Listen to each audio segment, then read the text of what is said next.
Supposons que l'on approche un aimant d'un monceau d'objets en or, en argent, en fer, en cuivre, et de précieuses pierres comme les diamants et les rubis.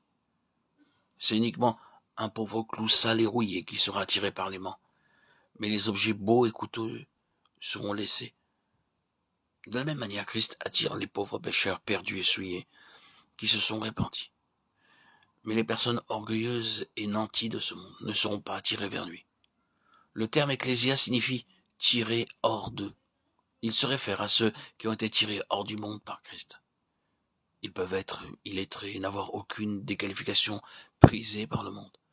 Mais cependant, aux yeux de Dieu, ils sont devenus très précieux. C'est à de telles personnes que le Seigneur dit « Je vous ai choisis hors du monde » Jean 15, 19. Faites-vous partie de cette Église? Pouvez-vous vraiment dire que le Seigneur Jésus vous a attiré hors du monde? Ne pensez pas que, parce que vous avez un prénom chrétien ou que vous avez beaucoup de connaissances bibliques, vous appartenez au Seigneur. Il doit y avoir une transformation dans votre cœur et dans votre vie. Lorsque vous avez été retiré par la puissante main de Dieu, les plaisirs du monde perdent leur pouvoir d'attraction pour vous. Vous n'avez pas besoin de lutter, de vous efforcer pour cela, car puisque Christ est venu dans votre cœur, les ténèbres ont disparu et vous êtes délivré de la puissance du péché. À moins que cela ne soit votre expérience, vous ne pourrez pas affirmer que vous faites partie de l'Église. Beaucoup de soi-disant chrétiens aspirent aux choses du monde. Ils pensent qu'il n'y a pas de mal à s'adonner occasionnellement aux plaisirs du monde. Ils iront au cinéma pour voir de bons films, mais seulement 2 ou 3 fois l'an.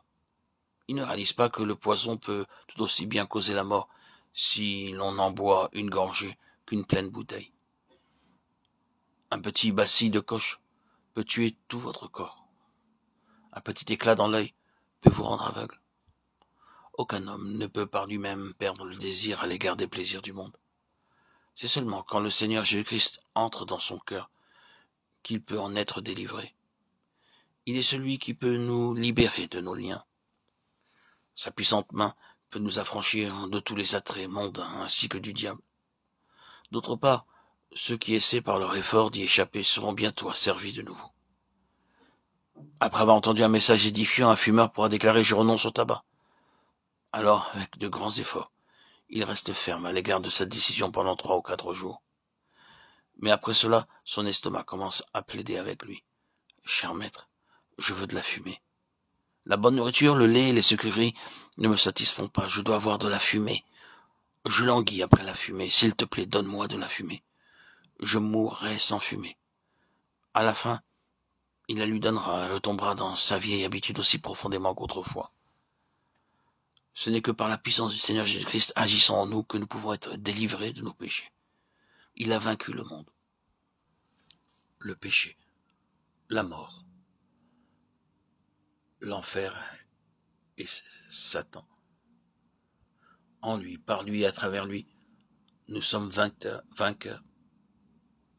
Nous sommes victorieux.